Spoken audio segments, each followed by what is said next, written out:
Olá, queridos, tudo bem? Aqui Luiz Carlos, do canal Bíblia, a Fantástica Palavra de Deus.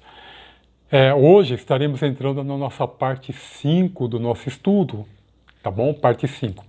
E hoje nós vamos falar sobre quem é Jesus, como é que é Jesus, né? Fisicamente, olhando para ele, tá? Por quê? Porque a Bíblia fala que o Senhor Jesus, ele era Deus, ele veio como Deus, 100% Deus e 100% homem, porque se ele fosse só homem, ele não poderia morrer pelos nossos pecados, mas se ele fosse só Deus, também não poderia morrer pelos nossos pecados, tá bom? Mas antes da vinheta e de nós entrarmos no estudo propriamente dito, compartilhe esse estudo com seus amigos, com seus vizinhos, com seus irmãos, para que o nosso canal cresça, tá bom? Para que o nosso canal cresça. Dê um like também e ative o sininho, porque toda vez que colocarmos um estudo novo, você será avisado pelo YouTube, tá bom? Então vamos lá sobre o nosso estudo, como é a aparência de Jesus, parte 5, Apocalipse parte 5, logo depois da vinheta.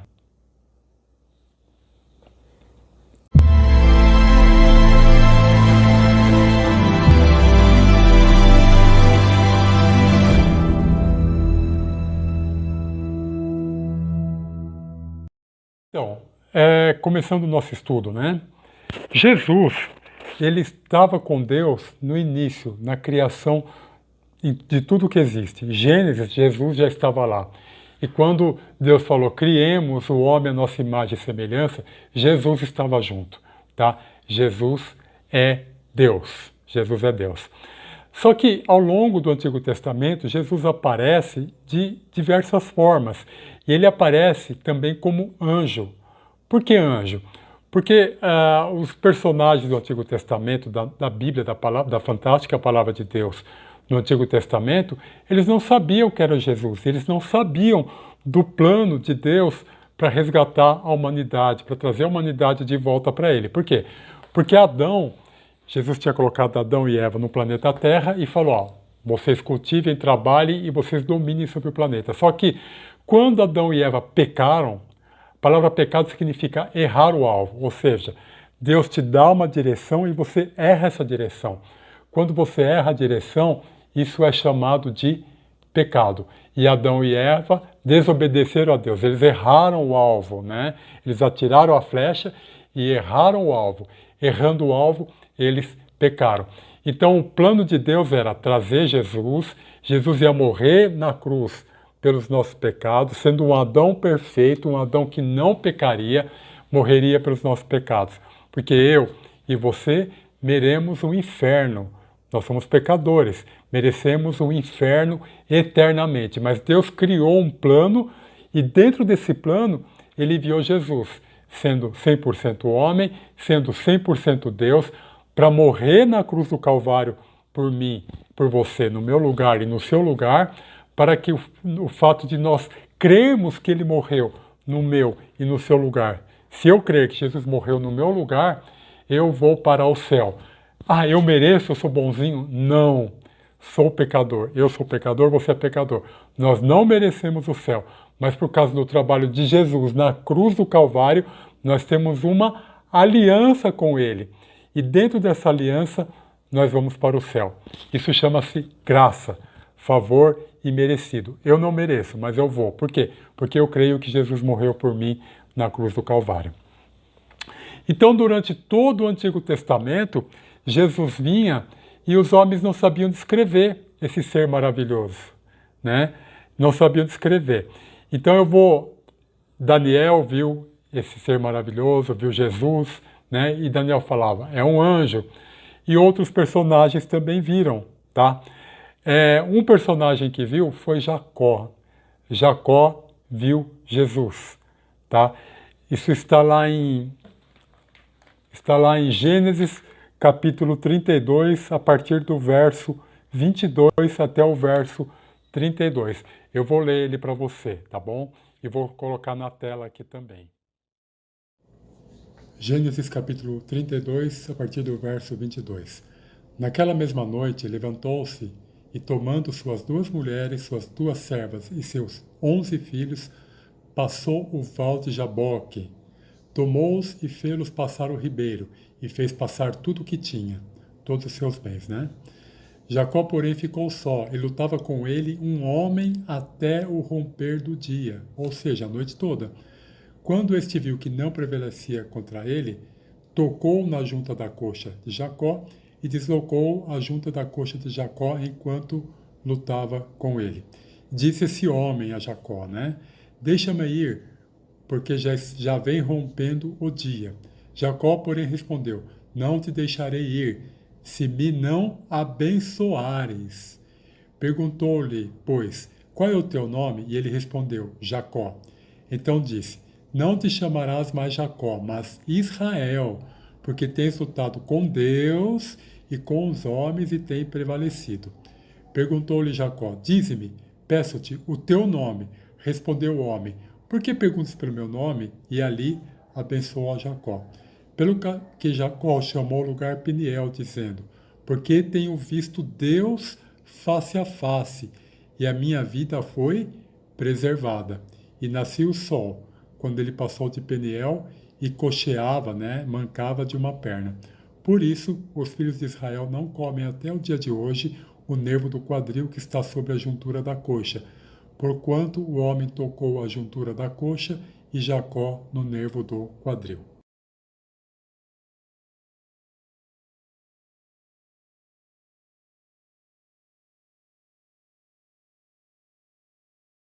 Queridos, o que nós temos? Depois nós temos um período interbíblico, né?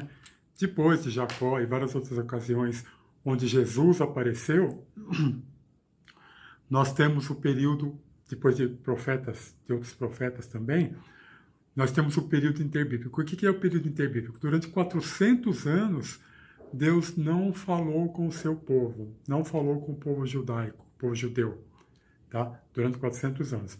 Depois desses 400 anos, vem o livro de Mateus, Marcos, Lucas e João, né? Não foram escritos 400 anos depois, deixar isso claro, né? Talvez eu tenha dado essa impressão, mas depois de 400 anos, surgiu Jesus Cristo, né? Aproximadamente no ano 4, 3, ano 4 depois de Cristo, depois do ano 0, e aí começa o ministério de Jesus. Aí ele veio como gente, como homem. Ele era Deus, 100% Deus, e também 100% homem. Por quê? A matemática de Deus é diferente. Desculpa. A matemática de Deus é diferente. Então ele era 100% Deus, 100% homem. Se ele não fosse 100% Deus, não poderia morrer pelos nossos pecados. Se ele não fosse 100% homem, também não poderia morrer pelos nossos pecados. Ok? Estando isso claro, e os apóstolos viveram esse tempo com Jesus, né? 12 apóstolos. Depois Judas Iscariotes, né? Meu filho chama de Judas Cariocas, né? Não, Judas Iscariotes saiu desses 12, ficaram 11. Matias entrou, voltou a ficar 12 e depois surgiu Paulo. Mas enfim, Jesus não era bonito, né? Não sou eu que estou falando isso. A Bíblia diz isso. Ele não chamava atenção pela beleza. Sabe aquela coisa de, às vezes, você ir numa igreja e ter lá um pastor, uma pastora bonitos, né?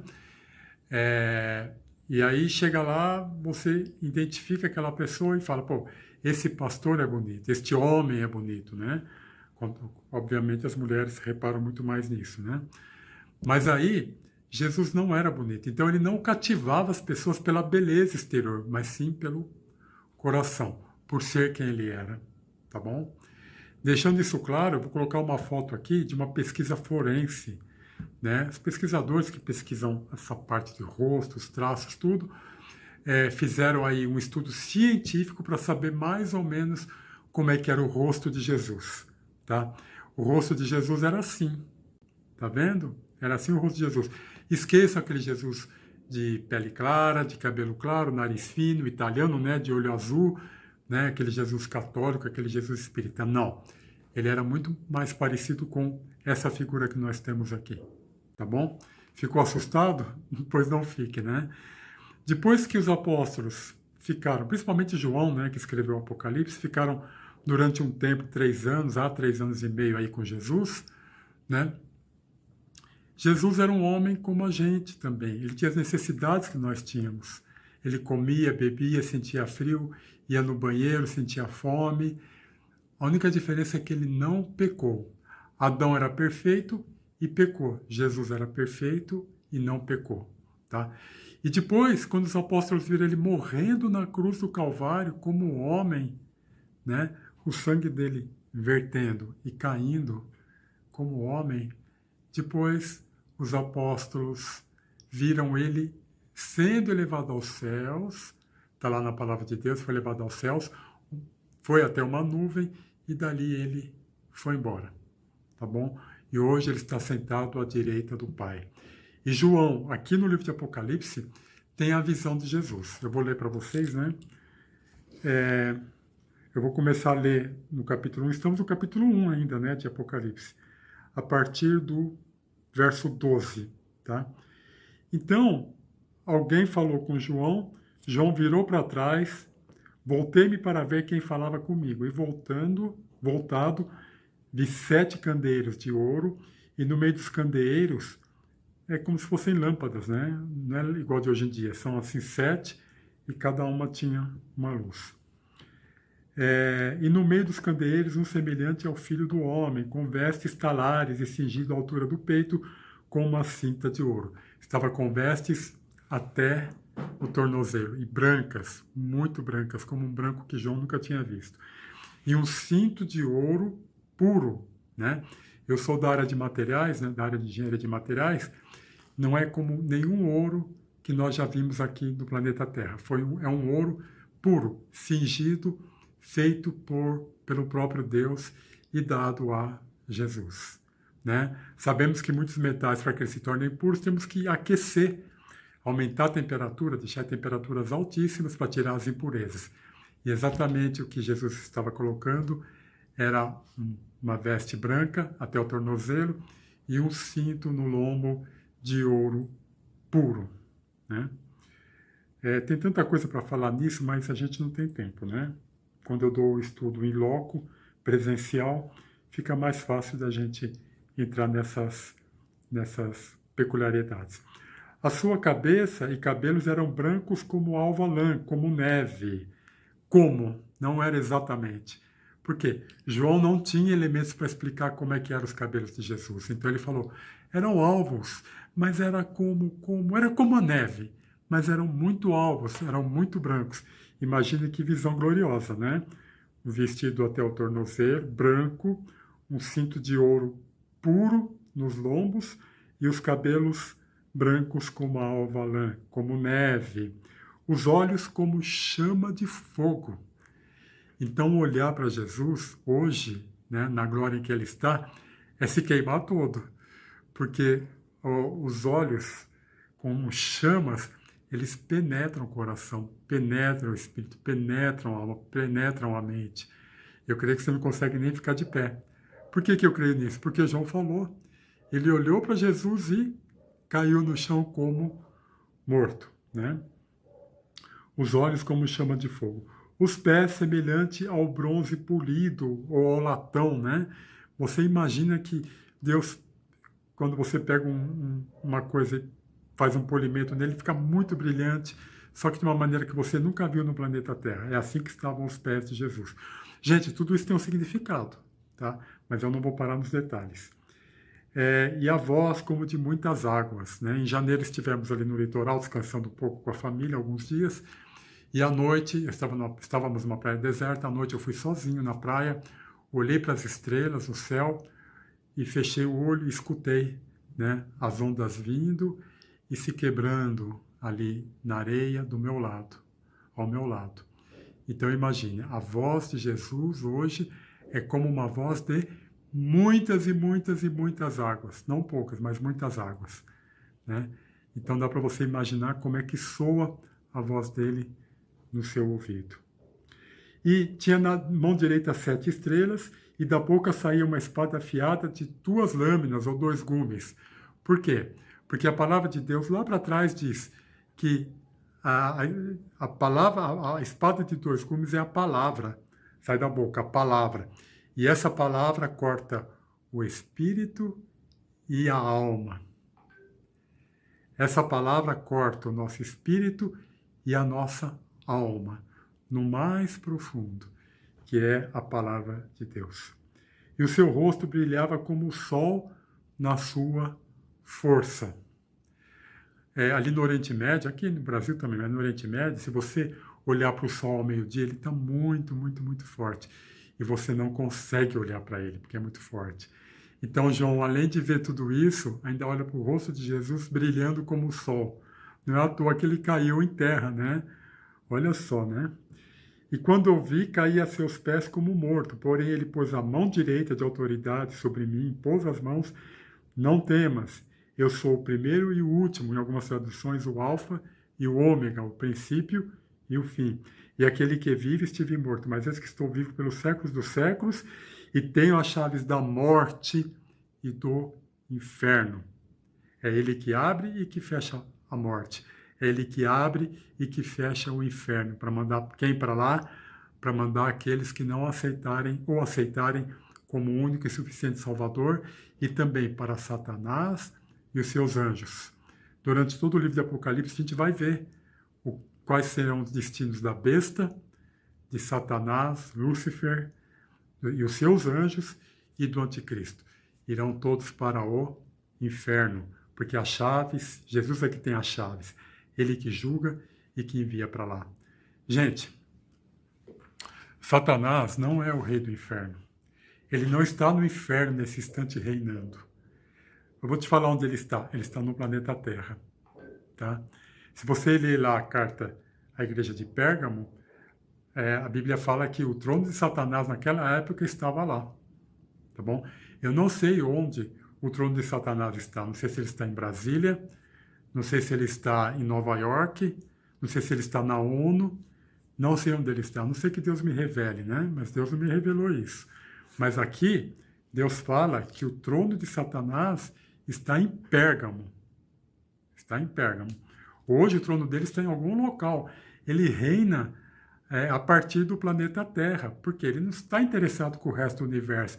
Ele está interessado em destruir o planeta Terra, está interessado em destruir o plano de Deus, está interessado em destruir a mim e a você. É nisso que ele está interessado agora, né? Por isso que ele está por aqui. Agora, a gente fica vendo, né, pregadores, pastores, filmes hollywoodianos, de Hollywood, dizendo que Satanás é o rei do inferno e que ele está no inferno, né? Aquelas pessoas que dizem que morrem por alguns minutos e voltam à vida e falam, eu fui no inferno e vi Satanás reinando no inferno. É mentira, porque a Bíblia não diz isso, né? Toda vez que eu vejo uma experiência da pessoa que fala que morreu e viu as coisas extraordinárias, eu vou para a Bíblia. Eu vou para a Bíblia, né? Se ela fala que lá tem uma flor, que a flor é bonita, é cheirosa, eu não posso discutir isso. Mas se ela fala que ela foi até o inferno e lá tem um trono onde Satanás está sentado e reinando no inferno com seus demônios, então eu não acredito, porque isso não está na Bíblia. A Bíblia diz que ele está ao nosso derredor, tentando nos tragar, tentando fazer uma bagunça geral, controlando o sistema mundial, a economia, a política, a parte militar, dominando a geopolítica mundial e pensando uma maneira de frustrar os planos de Deus. Mas aqui em Apocalipse diz, aqui na minha Bíblia diz tudo Scofield, né? Eu tenho várias Bíblias, mas uma delas é Scofield, que é bem antiga, está dizendo o que acontecerá com ele, né? Com Satanás. E diante desse Jesus que obteve poder, tem poder, que João olhou para ele nessa figura que eu mostrei para vocês, né? Como ele é, e João caiu como morto, porque a visão é gloriosa demais. E nós teremos essa visão, Se você crê em Jesus como seu único e suficiente Salvador, não é só crer, né, gente? A Bíblia diz crer, mas a Bíblia fala crer e for batizado. Não está falando de ser batizado, né? Está falando de batismo, né? Que tem 3 significados. E aqui está falando do batismo por imersão, você morre para o mundo e nasce para Deus. E está falando também do batismo, de você pegar uma videira, né? Lembra da parábola da videira? Então, pegar uma videira significa você tirar um pedaço dela e enxertar outra coisa nela. Jesus é a videira. E ele tirou um pedaço dele na cruz do Calvário, ele arrancou um pedaço dele na cruz do Calvário através da morte, de sofrimento e derramamento de sangue. E esse pedaço que saiu tem que ser enxertado comigo e com você. Se você estiver enxertado na videira, você tem a salvação, tá? Porque a Bíblia diz que até os demônios creem e tremem que Jesus é o Filho de Deus, né? Pela autoridade do nome de Jesus. Mas precisamos ser enxertados, batismo, né? Sermos enxertados na videira que é Jesus. Que o Senhor te abençoe e te guarde, que o Senhor resplandeça o rosto dele sobre vós e te dê a paz, em nome de Jesus, e que o inimigo não te toque, porque aquilo que está escrito aqui na nossa Bíblia, do Apocalipse, é real e verdadeiro. A revelação é real e verdadeira, e tudo se cumprirá, e já está se cumprindo, e se cumprirá para a glória de Jesus. Amém.